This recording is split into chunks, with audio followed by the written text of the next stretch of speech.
Maybe you are aware that scalp micropigmentation, or SMP, is the fastest growing hair loss solution in the country.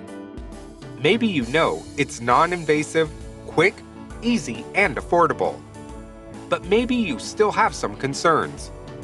Do you think that you need to shave your head in order to get the treatment done? SMP has many ways it can be applied in order to help with hair loss. Do you have thinning hair in some areas? Is your scalp starting to show up? We can add density and improve the look of your existing hair without the need to cut your hair. Did you receive a hair transplant and were left with scarring? We can camouflage the scar by adding hair follicles impressions and blend it with the existing hair around the scar. Did you have a hair transplant and didn't get the density you hoped for? Instead of dealing with another expensive and invasive hair transplant, you can use SMP and add density that will give you that thick, full look you wanted.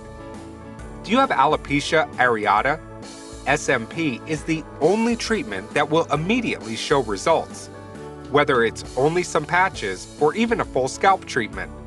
SMP is a perfect solution to replace the hair follicles missing.